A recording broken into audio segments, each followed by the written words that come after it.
16 तारखेला आपल्या महानगरपालिकांच्या निवडणुकांचा निकाल लागला, पण अजूनही राजकारण्यांचा गोंधळ सुरू आहे. हे डांबणं, हॉटेलमध्ये ठेवणं किंवा पळापळी करणं, हा तर आता पक्ष आपल्या सोयीने, उमेदवार आपल्या सोयीने ते ठिकाणी राजकीय भूमिका घेत असतो. नगरसेवकांनाही कुठंतरी असं वाटतं का की आपण आता निवडणुकीमध्ये खूप सारा खर्च केला आणि आता तो वसूल करायचा असेल तर आपल्याला सत्तेत सहभागी झालं पाहिजे. ज्या पक्षाचं एव्ही फॉर्म आपण घेऊन त्या ठिकाणी निवडणूक लढलेल्या आहे, त्या पक्षाच्या सर्व नियमांना आपल्याला बांधील राहावं लागेल. आता कल्याण डोंबिवलीमध्ये बघा काय चाललंय. असं वाटतं का की एक राज ठाकरेंची सुप्त इच्छा होती शिंदेबरोबर जाण्याची, कारण त्यांचे संबंध तसे काही वाईट नाही आहेत. कल्याण डोंबिवलीमध्ये शिवसेना, शिंदे गट आणि भाजप यांची युती आहे. महायुतीचं तिथं महापौर असताना त्याने मनसेची मदत घेतली, हाच एक अनआकलनीय आहे. पुढे मग उद्धवराज काय एकत्र राहतील नाही, कारण आता पुढे आता निवडणुकाच नाही आहेत. आता लोकसत्तामध्ये पण एक बातमी आली होती की मुंबई महानगरपालिकेमध्ये उद्धव ठाकरे आणि बीजेपी यांचं महापौर पदाबद्दल डिस्कशन झालंय म्हणून.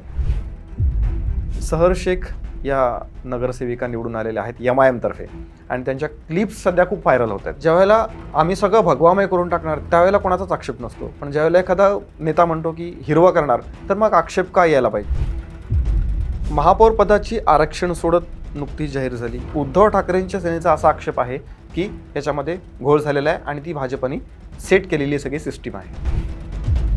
आपल्या राज्याचे प्रमुख देवेंद्र फडणवीस दावोसला गेलेत. अशा ठिकाणी अशा वेळेला राज्यात राहणं महत्त्वाचं आहे की कुठले तरी करार करण्यासाठी विदेशात जाणं महत्त्वाचं आहे.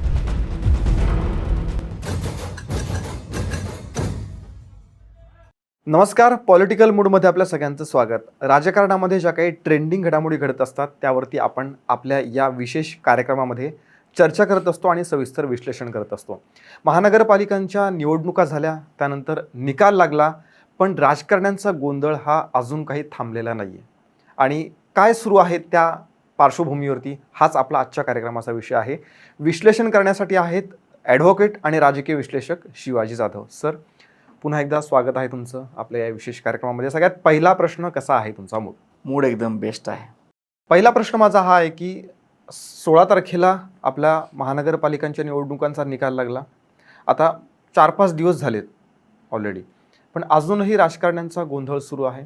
महापौर पद आणि त्या निमित्ताने जे काही राजकारण सुरू आहे, पळवापळवी किंवा नगरसेवकांना डांबणं, त्यांना गाड्यांमधून घेऊन जाणं, ह्या सगळ्या प्रकारावरती काय वाटतं तुम्हाला? बघा, निकाल लागल्यानंतर आरक्षणाची सोडत निघते. बरोबर. जी काल 22 तारखेला ती आरक्षणाची सोडत निघाली. त्याच्यानंतर मग ठरणार की कोण महापौर होणार. पण त्याच्या आधी कोणाकडे किती संख्याबळ आहे, कोणाचं महापौर झालं पाहिजे, कोणाचं स्टँडिंग झालं पाहिजे, कोणाला कुठली समिती दिली पाहिजे, याच्या एकंदरीत चर्चा होत असतात. तर त्यामध्ये निकाल लागल्यानंतर मुंबईचे जर आपण स्पेसिफिकली बोलायला गेलं तर शिंदे सेनेचे जे जवळपास 29 नगरसेवक आहेत त्यांना एका हॉटेलमध्ये ठेवलं. त्याच्यावरती भरपूर टीका करण्यात आली. मग संजय राऊत झाले किंवा इतर ठाकरे गटातील पक्षातील इतर लोक झाले, त्यांनी टीका केली. तुमच्यावर लोक डांबून ठेवायची वेळ का आली, तुमच्या लोकांना तुमचा विश्वास नाही का, तुम्हीही पळून गेलात म्हणून तुम्हीही त्यांना डांबून ठेवलात का, वगैरे वगैरे. काही लोकांनी तर वेगवेगळे कॉम्बिनेशन सुद्धा त्या ठिकाणी तयार केले.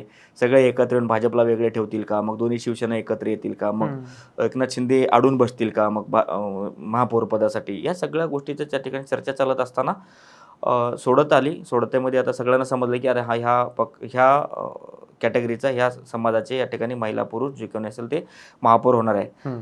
कालपासून अजून त्यांच्या काय म्हणू आपण घडामोडी वेगाने सुरू झालेल्या आहेत. पण आता हे डांबणं, हॉटेलमध्ये ठेवणं किंवा पळापळी करणं, हा तर आता प्रत्येक आपापल्या सोयीने, पक्ष आपल्या सोयीने, उमेदवार आपल्या सोयीने ते ठिकाणी राजकीय भूमिका घेत असतो. पण हे सगळं बघता नगरसेवकांनाही कुठंतरी असं वाटतं का की आपण आता निवडणुकीमध्ये खूप सारा खर्च केला आणि आता तो वसूल करायचा असेल तर आपल्याला सत्तेत सहभागी झालं पाहिजे, म्हणून मग बऱ्याच वेळेला भूमिका अशा घेतल्या जातात की त्या वरिष्ठांपर्यंत पण पोहोचल्या जात नाहीत, नॉट रिचेबल होतात. आता कालचंच एक उदाहरण आहे, उद्धव ठाकरेंच्या सेनेच्या एक नगरसेविका नॉट रिचेबल झाल्या आणि मग दुसऱ्या दिवशी त्या आल्या माध्यमांसमोर आणि त्यांनी भलतंच काहीतरी कारण सांगितलं. याबद्दल काय वाटतं? नाही बघा, काय असतं की ज्या पक्षाचं एव्ही फॉर्म आपण घेऊन त्या ठिकाणी निवडणूक लढलेली आहे, त्या पक्षाच्या सर्व नियमांना आपल्याला बांधील राहावं लागेल. जो पक्ष निर्णय घेईल त्या नियमानुसार, त्या निर्णयानुसार आपल्याला काम करावं लागेल, हे सर्वांना ज्ञात असतो. आता त्या पर्टिक्युलरली आपण जे एका नगरसेवकांबद्दल आपण बोलतोय, नगरसेविकांबद्दल, म्हणजे आता आपण उदाहरण दिलं, पण नॉर्मली तसं होतं की बघा काय असतं की आता एखाद्या पक्षाचं फुल मेजॉरिटी आहे, उदाहरणार्थ पुण्यामध्ये आपण भाजपची पूर्ण मेजॉरिटी आहे, तिथं असलेले एखादे 1-2 अपक्ष लोक असतील, उदाहरणार्थ आपण अपक्षाचे घेऊया, तर त्याला त्याचे कामं जर करून घ्यायचे असतील येणाऱ्या काळामध्ये वार्डामधले किंवा तिथल्या परिसरामधले जर काम करू, त्याला सत्ताधाऱ्यांसोबत जावंच लागणार आहे. हे तर निसर्गाचा आणि राजकारणाचा नियमच आहे की जे लोक सत्तेत असतात आणि आपल्या बाजूने असणाऱ्या लोकांच्या त्या ठिकाणी कामं होत असतात, कामं अडत नाहीत. तर त्याच सगळ्या एका धोरणाने सगळे लोक सत्ताधाऱ्यांकडे, सत्ता पक्षांकडे जाताना दिसतात. राज ठाकरेंचा सध्या एक वेगळ्याच अँगलनी चर्चेत आलेले आहेत. राज ठाकरे आत्ता आहेत उद्धव ठाकरेंसोबत, पण ते आपण मागच्या पण चर्चामध्ये डिस्कशन केलं होतं की त्याच्या मनाने राज ठाकरे उद्धव ठाकरेंसोबत आहेत असं वाटत नाही. आता कल्याण डोंबिवलीमध्ये बघा काय चाललंय, त्यांनी शिंदेंच्या शिवसेनेला पाठिंबा दिलाय. असं वाटतं का की एक राज ठाकरेंची सुप्त इच्छा होती शिंदेंबरोबर जाण्याची, कारण त्यांचे संबंध तसे काही वाईट नाही आहेत, म्हणजे भाजपबरोबरही राज ठाकरेंचे संबंध चांगले आहेत आणि शिंदेंच्या शिवसेनेबरोबर सुद्धा चांगले आहेत. नाईलाजाने उद्धव ठाकरेंबरोबर ती यायला लागलं आणि म्हणून आता संधी चालून आली तर ती कशाला सोडायची असं वाटतंय? नाही बघा, कुठंतरी आपण जे मागच्या काही 1-2 एपिसोडमध्ये आपण जे विश्लेषण केलं की राज ठाकरेंचं बॉडी लँग्वेज, त्यांची सकारात्मकता दिसत नाही आहे, ह्याला आता हळूहळू कुठंतरी आपण म्हणूया त्याला पुरावे मिळतात किंवा त्या गोष्टी कुठंतरी एखाद्या खरे होताना दिसत आहेत.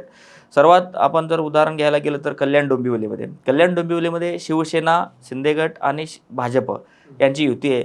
त्यांचं राजकीय विश्लेषकांच्या, राजकीय पत्रकारांच्या, त्या ठिकाणी काम करणाऱ्या लोकांच्या म्हणण्यानुसार त्यांचं ऑलरेडी ठरलेलं आहे. 2.5 वर्ष भाजपचा महापौर आणि 2.5 वर्ष शिवसेनेचा महापौर असं ठरलेलं असताना भाजपचे 50 जागा आहेत, शिवसेनेचे 53 जागा आहेत. त्यांच्या सगळ्या स्वबळावर महायुतीचं तिथं महापौर असताना त्यांनी ठाकरेची मनसेची मदत घेतली. ह्याच एक थोडंसं राज ठाकरेंच्या भाषेत बोलायला गेलं तर अनआकलनीय आहे. पण जर त्या ठिकाणच्या निर्णयाबद्दल राजू पाटील तिथल्या स्थानिक नेत्यांना जर विचारात घेतलं तर ते असं म्हणतात की आम्ही आमच्या या भागाच्या विकासासाठी, आम्ही या भागाच्या विकासासाठी, या भागाच्या कामासाठी आम्ही शिवसेनेसोबत जातोय आणि शिवसेनेच्या सोबत सत्तेमध्ये आम्ही सामील होणार आहेत. मुळात जर बघितलं तर हा जो वरवर दिसतोय तो खेळ जरी मनसे आणि शिवसेनेचा जरी दिसला तर हा तिथं लढाई आहे श्रीकांत शिंदे विरुद्ध रवींद्र चव्हाण. श्रीकांत शिंदे त्या ठिकाणचे खासदार आहेत, कल्याण डोंबिवली वगैरे या परिसरातले ते खासदार आहेत. ही सगळी सेटलमेंट त्यांनीच केली असं बोललं जातं. हां, आणि त्यांनीच पुढाकार घेऊन त्यांनीच एक काळ असा होता विधानसभेचा, श्रीकांत शिंदे यांनी शिंदे गट राजू पाटलांच्या विरोधामध्ये उमेदवार दिला, राजू पाटलांचा त्या ठिकाणी पराभव झाला. पण आता मात्र राजू पाटील श्रीकांत शिंदे यांच्या जवळ जात आहेत, श्रीकांत शिंदे यांची मदत घेत आहेत. 6 ज्यांचे त्यांच्या नगरसेवकाची मदत घेऊन त्या ठिकाणी त्यांचा महापौर त्या ठिकाणी निश्चित करतात.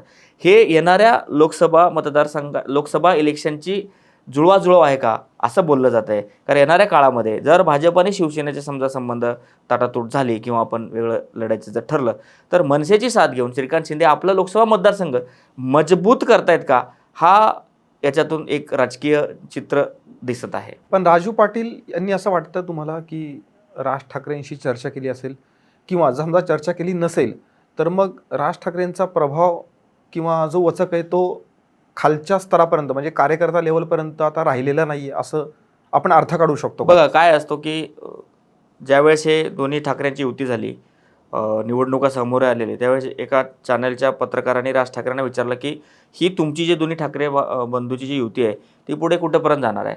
तर राज ठाकरे बोलले होते की निवडणुकीपर्यंत आहे. म्हणजे त्याच्यावरून त्यांनी असं बोललं नाही की हे आमचं पूर्ण वेळ पुढे भविष्यामध्ये पण चालणार आहे, तसं बोललं नाही. त्यामुळं कदाचित असं असेल की निवडणुका संपल्या आता मग युतीची चर्चा करायची काही फायदा नाही असं त्यांना कदाचित वाटलं असेल. आणि राजू पाटील झालं किंवा मनसेचे लोक झाले किंवा शिवसेनेचे लोक झाले, हे स्वतःहून डिसिजन घेत नाहीत. जे लोक ठाकरे आणि दोन्ही ठाकरेच्या पक्षामध्ये आहेत ना, ते आजही त्यांना पक्षांतर्गत लोकशाही माहीत नाही. ते फक्त आणि फक्त आदेश पाळणारे लोक असतात. मला नाही वाटत की राजू पाटील आणि राज ठाकरे यांच्यामध्ये काहीतरी या गोष्टीबद्दलचा संवाद झाला असेल किंवा बोलले नसतील असं मला वाटत नाही. राज ठाकरेंच्याही लक्षात ही गोष्ट आहे. पण आता निवडणुका झालीत तर त्या जसं मी म्हटलं त्या भागाच्या विकासासाठी, त्या लोकांच्या विकासासाठी जर सत्ता पक्षाकडे गेल्यानंतर काही जर फायदा होत असेल तर ते करून घेत आहेत. वाईट याचं वाटतं आहे की हेच लोक 2-4 महिन्याच्या पूर्वी, 6 महिन्याच्या पूर्वी, 1 वर्षाच्या पूर्वी एकमेकांच्या विरोधात बोलत होते, एकमेकांच्या विरोधात निवडणुका लढत होते, तेच लोक एकत्र आलेत. हे कुठंतरी जनतेला आणि त्या ठिकाणच्या मतदारांना न कळण्यासारखी गोष्ट आहे. नाही म्हणजे राज ठाकरे यांचा पाठिंबाच आहे थोडक्यात या गोष्टीला, असं 100% आपण समजू असणार आहे, शकतो. 100% असणार आहे. आणि मग पुढे मग उद्धवराज काय एकत्र राहतील नाही, कारण आता पुढे आता निवडणुकाच नाहीयेत. जवळपास 3.5 वर्ष हे जिल्हा परिषदेची निवडणूक सोडली तर पुढे निवडणुकाच नाहीयेत. आता बघा, जरी आता जिल्हा परिषदेची निवडणूक असली तरी सहसा राष्ट्र मनसे आणि शिवसेनेचा या आता फारसं जिल्हा परिषदेत सहसंबंध राहिलेला नाही आहे. जसं आपण मागच्या एका एपिसोडमध्ये बोललो की आता शिवसेनेचं अस्तित्वच आता मुंबई आणि मुंबई उपनगर परिसरामध्ये थोडंफार राहिलेलं आहे, विशेषतः मुंबईमध्येच राहिलेलं आहे. बरोबर. तर त्या जिल्हा परिषदेमध्ये त्यांचा फारसा काय करिश्मा असेल माहीत नाही, कारण त्यांनी 29 महानगरपालिकेच्या निवडणुका झाले, फारसा त्यांनी कुठे प्रचार केला नाही, फारसे त्यांनी उमेदवार दिले नाही, फारसे त्यांनी जोर लावला नाही. त्यांचं केवळ आणि केवळ फोकस मुंबईच होता. तर येणाऱ्या काळामध्ये सुद्धा त्यांच्याकडून फारशी आपण प्रचाराची, नियोजनाची, लढाईची आपण अपेक्षा करू शकत नाही. आत्ता मुंबईपुरतं जर बोलण्यात झालं तर राज ठाकरेंच्या जे 1-2 सभा झालेत, त्या सभांमधून जरी आपण बघितलं की राज ठाकरेंनी जे जे मुद्दे मांडले ते मुद्दे थोडं मराठी अस्मिता जपणाऱ्या लोकांना किंवा मराठी अस्मितेवर विश्वास ठेवणाऱ्या लोकांना त्या मुद्दे पटलेत आणि त्याचा रूपांतर शिवसेनेच्या ठाकरे गटाला झालेला, आपल्याला मतामध्ये रूपांतर शिवसेनेच्या ठाकरे गटाला फायदा झालेला असं आपल्याला एकंदरीत दिसतो. जरी मनसेचे सीट्स वाढले नसतील तरी काही भागामध्ये जिथं मराठी बहुल एरिया आहे त्या ठिकाणी आजही ठाकरे सेनेचे लोक त्या ठिकाणी निवडून आलेत. जवळपास 65 मतदारसंघामध्ये 65 वार्डामध्ये त्यांचे लोक निवडून आणणं हे मोठी गोष्ट आहे आणि त्याच्या निवडून येण्याच्या याच्यामध्ये राज ठाकरेचं मोठं योगदान आहे असं राजकीय वर्तुळामध्ये चर्चा किंवा असं विश्लेषण केले जात आहे. आता बघा, हे ठाण्यामध्ये 6 नगरसेवक आहेत आणि ठाण्यामधले जेवढे कुठले नगरसेवक आहेत त्यांनी शिंदेंना पाठिंबा दिला. असं एक कुठंतरी चर्चा आहे की बंडखोरी टाळण्यासाठी राज ठाकरेंनी ह्या सगळ्या गोष्टींना पाठिंबा दिला. कारण बघा, मागच्या वेळेला त्यांच्याच भावाने त्यांचे 7 नगरसेवक फोडले होते, 6-7 नगरसेवक फोडले होते आणि मग त्यानंतर त्यांचं बरंच काय वाद झाला, आरोप प्रत्यारोप झाले.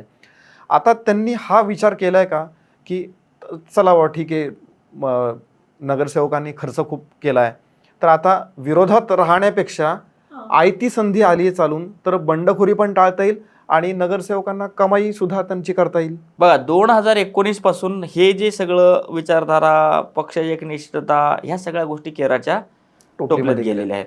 त्यामुळं आत्ता कोणी म्हणत नाही, आता भाजपचा, शिवसेनेचा, राष्ट्रवादीचा एखादा नेता राज ठाकरेवर टीका नाही करू शकत की तुम्ही का केला, तुम्ही उद्धव ठाकरेवर 20-25 वर्ष टीका करत होतात आणि उद्धव ठाकरेसोबत गेलेत, ते म्हणू शकत नाही.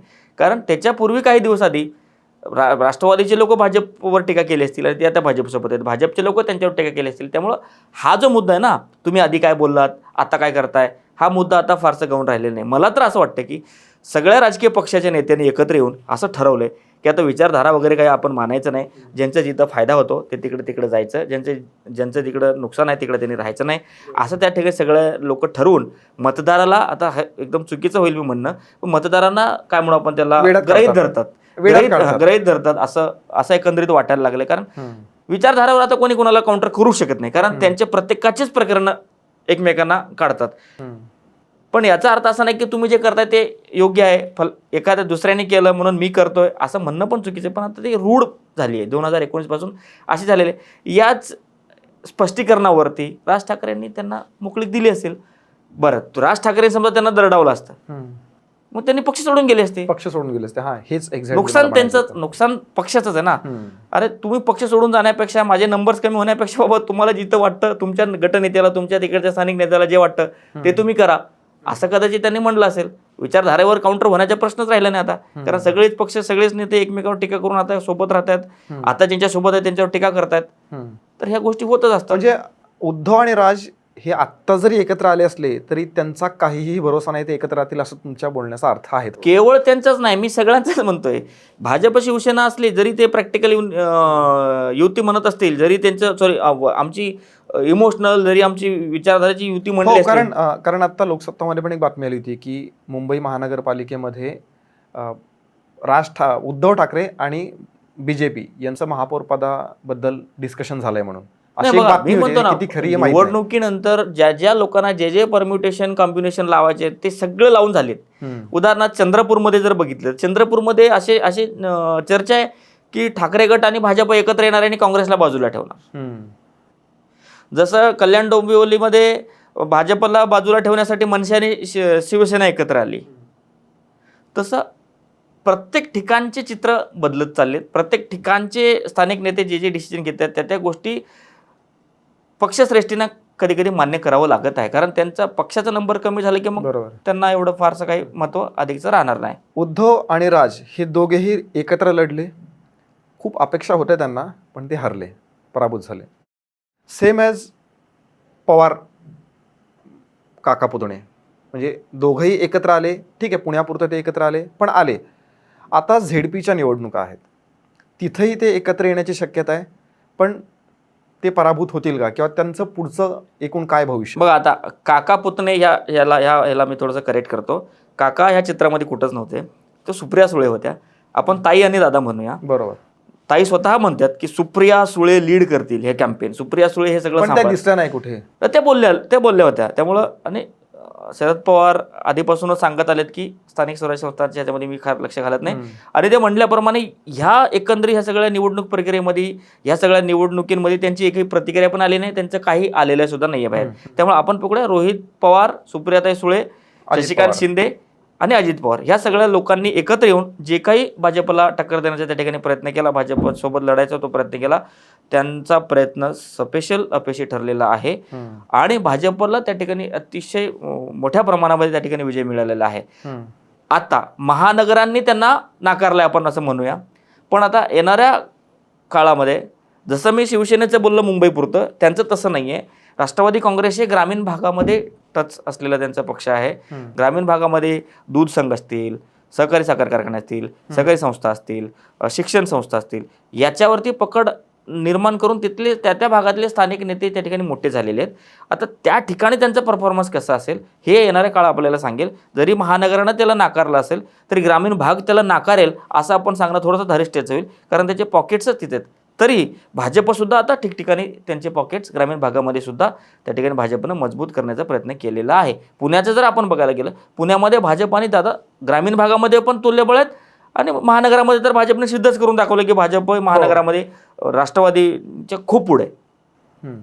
पण त्या आघाडीचं पत्रकार बोलत असताना सांगतात की आता सुप्रिया सुळे ताईंचं शपथविधी कधी असणार आहे, ताई कधी शपथ घेणार, अशा मिश्किल टिप्पणी करतात. पण एकेकाळी महाराष्ट्राच्या राजकारणामध्ये काय म्हणू आपण त्याला, अपराजित किंवा ज्यांच्याशिवाय राजकारण होत नव्हतं असे शरद पवार, असा राष्ट्रवादी काँग्रेस पक्ष आत्ता या महानगरपालिकामध्ये कुठंच दिसत नाहीत.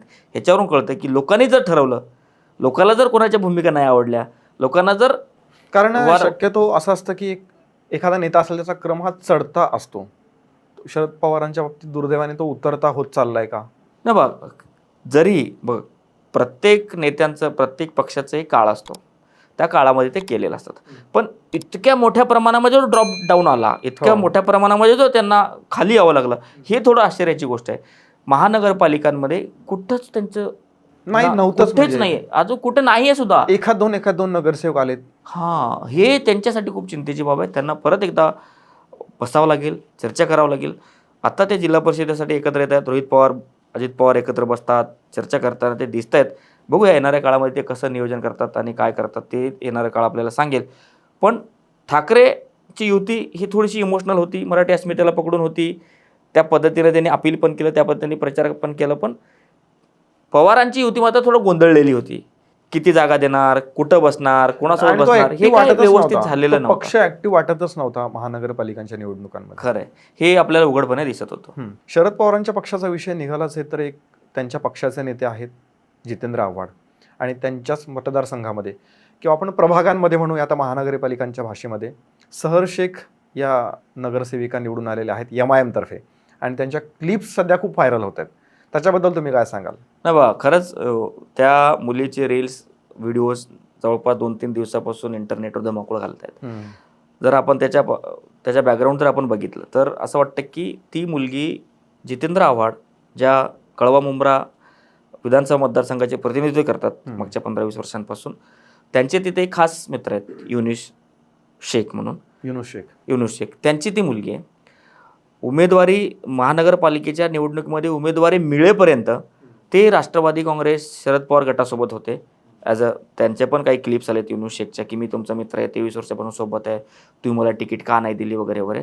एकंदरीत जो सगळा राग आहे तो जितेंद्र आव्हाडांविरोधात त्यांचा दिसतोय. एक मग त्यांना राष्ट्रवादी काँग्रेस शरद पवार गटाकडून उमेदवारी न मिळाल्यामुळे त्यांना ऑप्शन खुला झाला MIMचा.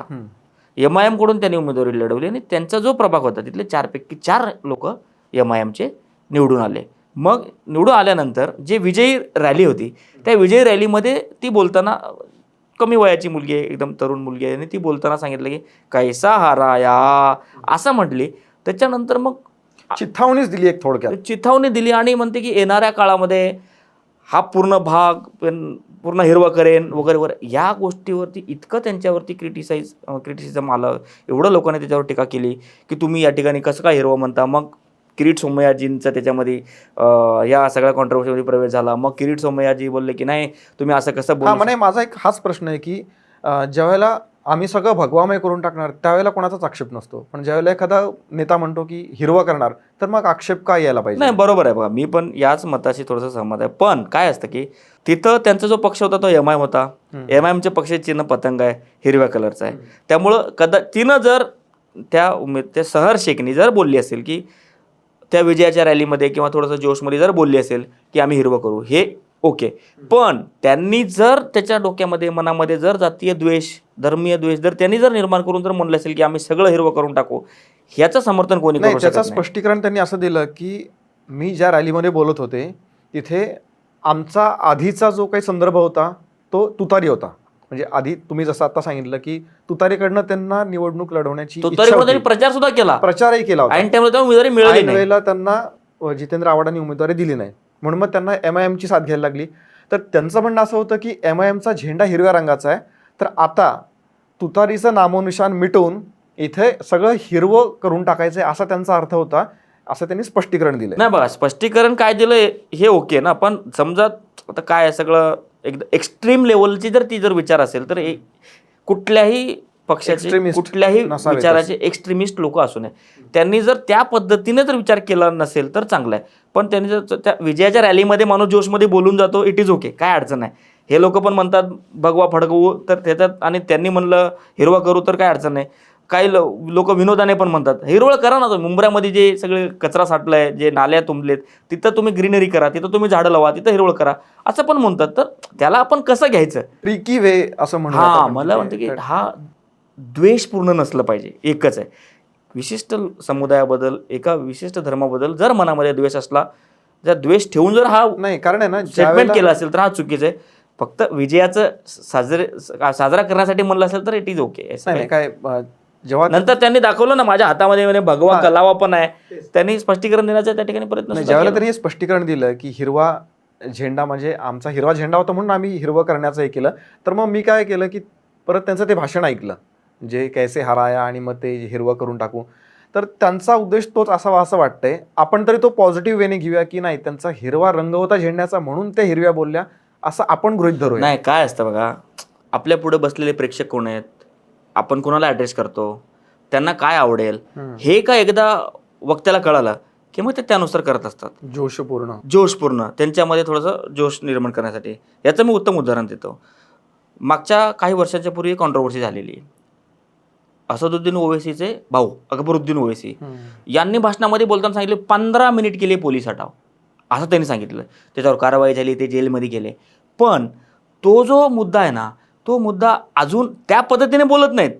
असदुद्दीन ओवैसी काय म्हणतात, 15 मिनिट बाकी आहे म्हणजे असं म्हणतात, आणि लोकांकडून तिकडून शिट्ट्या येतात, टाळ्या येतात. म्हणजे हे जे काय म्हणू आपण त्याला ट्रिकी वे ना, ऑडियन्सला उत्साह निर्माण करायची.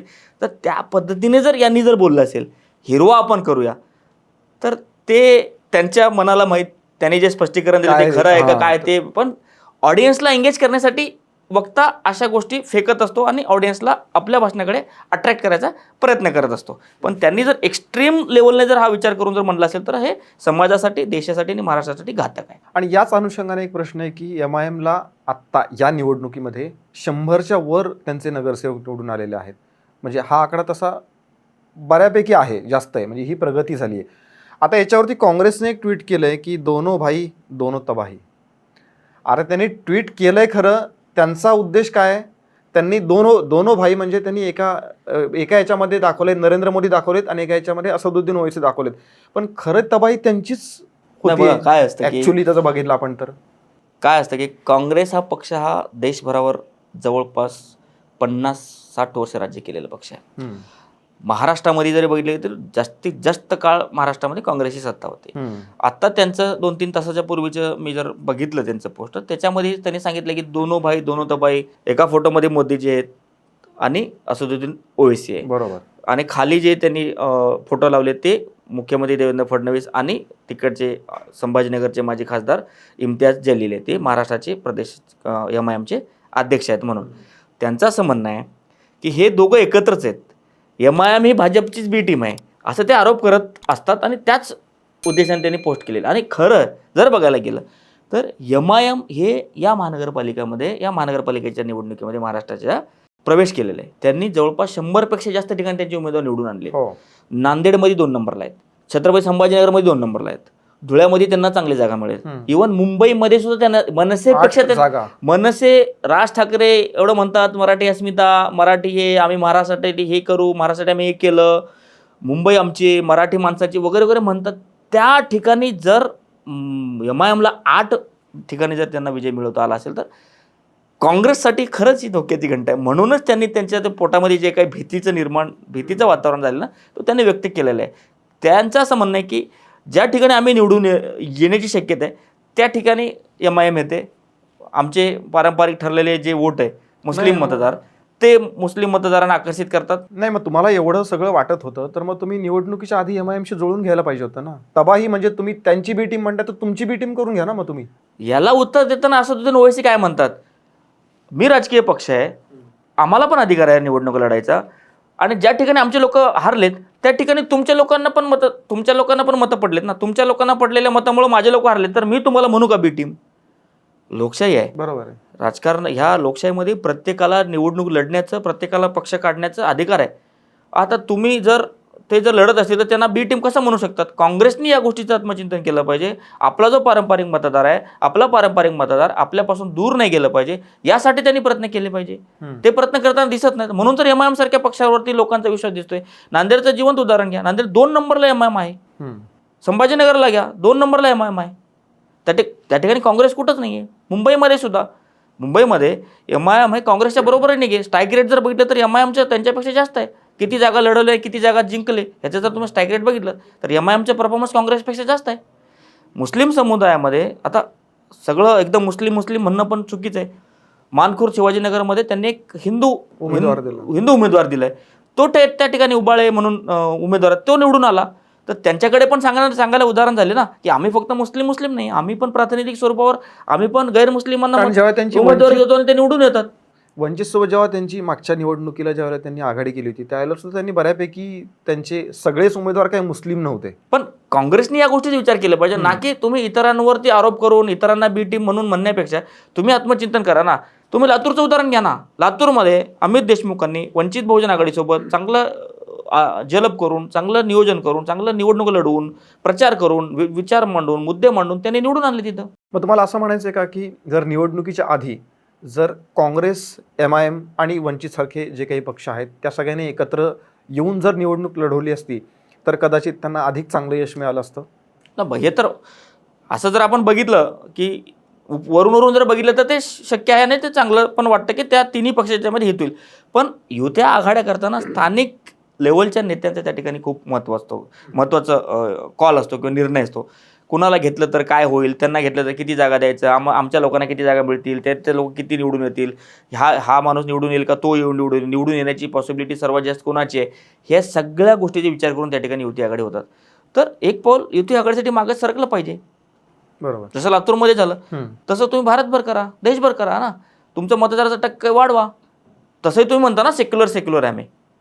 MIM पण म्हणते आम्ही सेक्युलर आहे. जरी बहुतांश उमेदवार त्यांचे मुस्लिम असले तरी ते सेक्युलर म्हणून प्रोजेक्ट करतात ना. त्यांना सांगायला उदाहरण झालं एक मुंबईमधला तुमचा नगरसेवक. पण एक अशी चर्चा आहे की एक्स्ट्रीमिस्ट कुठले असो, तुम्ही पण मगाशी बोललात की एक्स्ट्रीमिस्ट मग ते हिंदू असो किंवा मग मुस्लिम असो, कोणी असो, ते कुठल्याही समाजासाठी घातकच आहे. कुठल्याही विचाराचे एक्स्ट्रीमिस्ट लोक समाजासाठी, देशासाठी आणि सगळ्यांसाठी घातक आहेत. बरोबर. तर आता अशा कंडिशनमध्ये ज्या पद्धतीने MIMला यश मिळतंय तर ती धोक्याची घंटा आहे की एक आपण सकारात्मक म्हणूया त्याला, काय याचं विश्लेषण कसं करा? बघा, MIMचं जर आपण स्ट्रॅटेजिकली जर बोलायचं झालं तर ते जिथं मुस्लिम बहुल एरिया आहे त्याच ठिकाणी ते तगडी फाईट देतात, त्या ठिकाणी उमेदवार देतात आणि त्या ठिकाणी ते आता ते निवडून पण येत आहेत.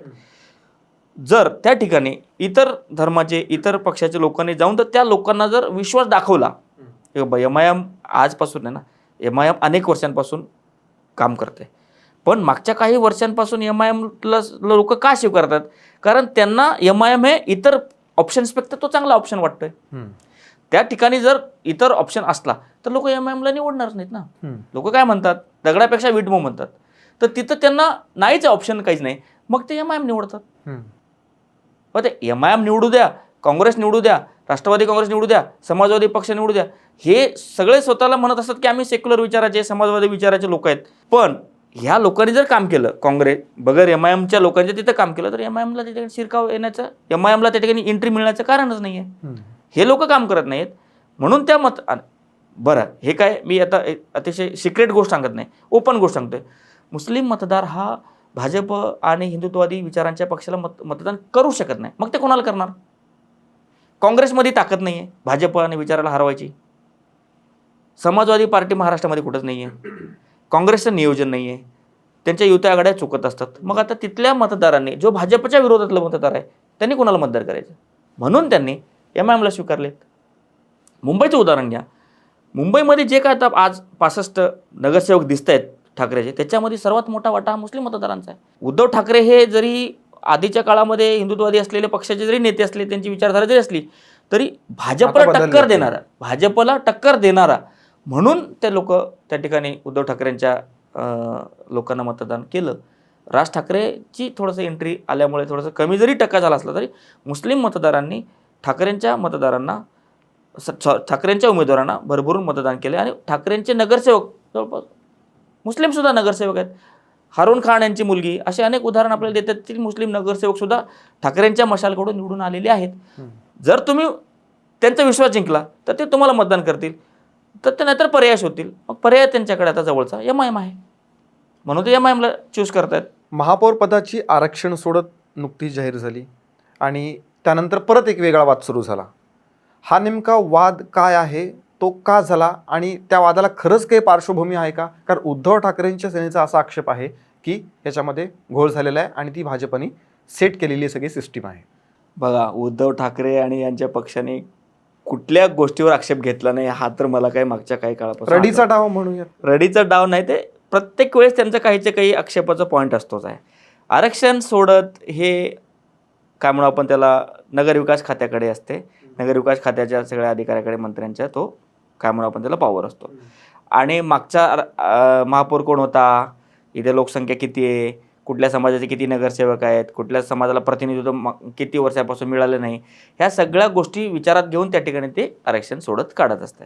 आता 29 महानगरपालिकाच्या आरक्षणाच्या त्या ठिकाणी सोडत निघाली. तर गमतीचा भाग आहे हा की काही माध्यमांनी चालवलं की जर अनुसूचित जातीचं जर अनुसूचित जमातीचा जर चिठ्ठी निघाली मुंबईमध्ये तर भाजपकडे अनुसूचित जमातीचा उमेदवार नाही आहे. म्हणून शिवसेनेच्या गटामध्ये असं आनंदाचे उकळीचे सगळे लाटा फुटलेल्या. त्यांना असं वाटत होतं की आता आपल्याला अनुसूचित जमातीचं रिझर्वेशन येईल, भाजपकडे यांचं नगरसेवक नाही आणि आम्हाला संधी लागेल. ह्या भोळ्या भाबड्या अपेक्षेने ते लोक त्या आरक्षणाच्या प्रक्रियेकडे पाहत होते. पण आता भाजप आहे, सत्तेमध्ये आहेत, मागचं रिझर्वेशन कोणाला होतं, त्याच्या आधी कोण होतं, किती प्रमाणामध्ये कुठल्या समाजाचे नगरसेवक आहेत, हे सगळं बघून त्यांनी ओबीसी त्याच्या संदर्भात असा पण एक नियम आहे की 3 उमेदवार असायला हवेत आणि त्यातले कमीत कमी 2 विजयी असलेले असायला पाहिजेत. तर तसं सिच्युएशन नाही आहे ॲक्च्युली. नाही, त्या सगळं कॉम्बिनेशन बघूनच घेतात. कसं आहे, जो पक्ष सत्ताधारी आहे तो पक्षाला हवा असेल तसेच त्या ठिकाणी नियम करतात, तसेच त्या ठिकाणी काय म्हणू आपण त्याला सोडत होत असते. बरं, तिथे चिठ्ठ्या होते ना, तिथे असं नाही की मनाने काय केलं, चला एखाद्या मंत्र्यांनी सांगितलं की हां मुंबईला हे निघणार, असं नव्हतं ना. तिथे चिठ्ठ्या निघाल्या ना. तिथं ती जी प्रक्रिया ती चिठ्ठ्या घोळून चिठ्ठ्या फिरवून ते लोक काढतात. पण आता काय असतं की आपल्या मनासारखं झालं नाही म्हणून प्रत्येक वेळेस त्या सिस्टीमवर त्या यंत्रणेला नाव ठेवण्यामध्ये काय अर्थ नाही. तसं तुमचे जवळपास 65 लोक निवडून आलेत ना, ते निवडून आले त्याच्यावर तुमचा आक्षेप नाही आहे. पण मात्र माझ्या मनासारखं झालं नाही, आमच्या मनासारखं झालं नाही म्हणून त्या हे करायचं, माध्यमांमध्ये बातम्या द्यायच्या, घोळ झालं म्हणायचं, त्याच्यावरती तासनतास चर्चा करायला लावायची, हे कुठंतरी चुकीचं आहे. हे थांबवलं पाहिजे. हे सगळं जनतेला कळतं. जनतेला आता जनता काय आता दूधखोळी राहिलेली नाही आहे. म्हणूनच त्यांनी निकालाच्या माध्यमातून तोच निकाल लावलाय खरं तर जनतेने. बघा, जनतेने तर निकाल लावला. ज्या लोक काम करतात, ज्यांना जे मुद्दे आवडले त्या मुद्द्यांना लोकांनी त्या ठिकाणी मतदान केलेलं आहे. मला सांगा, विधानसभेच्या निवडणुकीनंतर ज्या पद्धतीने EVMवर आक्षेप घेण्यात आला, या महापालिकेच्या निवडणुकीनंतर कोणी EVMचं नावच नाही काढलं. मुंबईमध्ये तर काढलंच नाही. का? तर त्यांचे पण 65 लोक निवडून आलेत. तर सांगायचं तात्पर्य एवढंच आहे की प्रत्येक वेळेस यंत्रणेला नाव ठेवणं, त्या ठिकाणी असलेल्या व्यवस्थेला नाव ठेवणं, त्याच्या आडून आपलं जे आपण ज्या ठिकाणी अपयशी ठरलो ते झाकणं, हे या सगळ्या राजकीय पक्षांनी आता कमी केलं पाहिजे. हे सगळं सुरू आहे एका बाजूला, आणि दुसऱ्या बाजूला आपल्या राज्याचे प्रमुख देवेंद्र फडणवीस दावोसला गेलेत करार करायला वेगवेगळ्या कंपन्यांसोबत. प्रश्न हा आहे की एवढं सगळं राज्यात सुरू आहे, तर अशा ठिकाणी अशा वेळेला राज्यात राहणं महत्त्वाचं आहे की कुठले तरी करार करण्यासाठी विदेशात जाणं महत्त्वाचं आहे? कारण विरोधकांचे काही असे आक्षेप आहेत की मंगलप्रभात लोढा यांचा मुलगा आहे, त्यांच्या कंपन्यांशी तिथे त्यांनी दावोसमध्ये करार केले. तर हे करार भारतातही किंवा महाराष्ट्रातही करता येऊ शकले असते.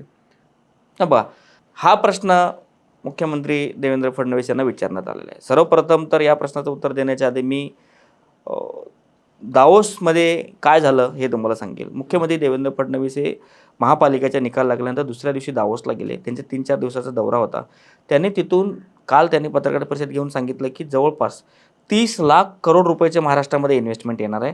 तिथं त्याने MOU साईन केले 30 लाख करोडच्या, आणि महाराष्ट्रात आल्यानंतर जवळपास 7 ते 10 लाखाची इन्व्हेस्टमेंट अजून आहे. जवळपास 40 लाखाची इन्व्हेस्टमेंट, 40 लाख करोडची इन्व्हेस्टमेंट महाराष्ट्रामध्ये येणार आहे, ज्याच्यामुळे वेगवेगळे प्रोजेक्ट्स लागतील, लाखोचे त्या ठिकाणी रोजगार निर्मिती होतील, आणि त्या प्रोजेक्टच्या आजूबाजूला असलेल्या सगळ्या गोष्टी सुधारतील, लोकांना त्या ठिकाणी रोजगार मिळेल आणि लोकांची प्रगती होईल. हा एक त्याच्या ठिकाणी त्यांनी त्या पूर्ण दौऱ्याचं त्या ठिकाणी समरी सांगितली. बघा, दावोसलाच का जातात, तर आता मंगलप्रभात लोढांचं तुम्ही उदाहरण देता, त्यांनी हे सांगताना सांगितलं मुख्यमंत्र्यांनी की जरी मंगलप्रभात लोढांची जरी कंपनी असली तरी त्यांचे फंड, त्यांना जे फंड रायझर आहेत ते फॉरेनचे असतात. आणि दावोस हे एक असं ठिकाण आहे, त्या ठिकाणी सगळे बँक्स आहेत, इंटरनॅशनल बँक्स येतात, इंटरनॅशनल फंड जे लोक फंड देतात ते लोक येतात, आणि त्या सगळ्या लोकांचं त्या ठिकाणी एक समिट असते. मग त्या ठिकाणी जाऊन आपल्याला जे फंड देतात किंवा आपले जे इन्व्हेस्टर आहेत त्या इन्व्हेस्टर्सला कन्व्हिन्स करून, माझी जरी कंपनी महाराष्ट्रात असली, माझी जरी प्रोजेक्ट महाराष्ट्रात असला, तुमचा पैसा आहे म्हणून मी तुम्हाला कळलं पाहिजे तुमच्या साक्षीने, म्हणून मी दावोसला गेलो आणि मुख्यमंत्र्यांना काय म्हणू आपण त्याला प्रपोजल दिलो, आणि मुख्यमंत्र्यांच्या सहाय्याने, महाराष्ट्र सरकारच्या सहाय्याने आपण त्या ठिकाणी MOU साईन केलं, असं त्यांचं म्हणणं आहे. मुंबईतही केलो असतो तर मग दावोसला का गेलो असतो असं म्हणतात. त्यांनी सांगितलं दावोस ही एक चावडी आहे. चावडी म्हणजे तिथं सगळे लोक येतात, ग्लोबल बँक्स येतात, ग्लोबल इन्व्हेस्टर्स येतात, बरं, मुख्यमंत्री देवेंद्र फडणवीस एकटेच गेले होते का? मध्य प्रदेशचे मुख्यमंत्री गेलेले, तेलंगणाचे मुख्यमंत्री गेलेले, हेमंत बिस्वा गेलेले, केंद्रातले मंत्री गेलेले. तर हे काय असं मुख्यमंत्र्यांना वाटलं आणि ते गेले असं नाही आहे. सगळ्याच स्टेट त्या ठिकाणी प्रयत्न करतात, सगळ्याच राज्याचे प्रयत्न असतो की आपल्या ह्याच्यामध्ये इव्हन काँग्रेसचे राज्याचे उपमुख्यमंत्री DK शिवकुमार कर्नाटकचे ते पण गेलेले, म्हणजे रेवंत रेड्डी गेलेले, हे सगळे लोक जातात. आदित्य ठाकरे सुद्धा गेलेले मागच्या 2 वर्षाच्या पूर्वी अनिल देसाईला घेऊन. तर असं नाही आहे की जे लोक टीका करतात, आदित्य ठाकरेंनी बी जाऊन तिथं महाराष्ट्रातल्या आणि देशाच्याच कंपनीसोबत करार केला ना. तर तिथं जाण्याचं तात्पर्य एकच आहे की सगळे लोक एकत्र असतात, इन्व्हेस्टर असतात, त्या ठिकाणी सुविधा पुरवणारे सरकार झालं, त्या ठिकाणी काय म्हणू आपण त्याला डिपार्टमेंट झाले, ते सगळे असतात, मग तिकडे जात असतात. बरं, आपण ह्या सगळ्या कटाक्ष करत बसण्यापेक्षा महाराष्ट्राला काय मिळणार ह्याच्यावर चर्चा करूया ना. 30 लाख करोडची इन्व्हेस्टमेंट महाराष्ट्रामध्ये येणार, 30-40 लाख लोकांना रोजगार मिळणार, त्याच्या आजूबाजूला असलेली सगळी आर्थिक गणितं सुधारणार, ते तर दिसतोच ना. आणि सर्वात महत्त्वाचं म्हणजे तिथं काय डायरेक्ट जाऊन कॉन्ट्रॅक्ट होत नाहीत, अग्रीमेंट होत नाहीत की मी तिथं साईन केलं म्हणजे कामच होईल असं नाही. तिथं जातात, प्रपोजल देतात, माझं एवढं माझा हा प्रोजेक्ट आहे, मला या ठिकाणी करायचा आहे, आणि यासाठी तुमच्या सरकारची काही सबसिडी असेल, तुमच्या सरकारची काही मदत असेल तर ते द्या काही, तर ते संबंधित त्या ठिकाणी करार होतात. पण ह्या जे त्या ठिकाणचे अंडरस्टँडिंग त्या ठिकाणी होते, त्या ठिकाणी जे करार होतात ते प्रत्यक्षात उतरतीलच असं नाही. पण मागच्या वेळेस मुख्यमंत्री देवेंद्र फडणवीस यांनी केलेलं, मागच्या वेळेस जे करार झाले जवळपास 15,70,000 करोडचं काहीतरी त्या ठिकाणी झाले, त्याच्यातून जवळपास 70 ते 75% MOUs आता प्रत्यक्षात उतरले.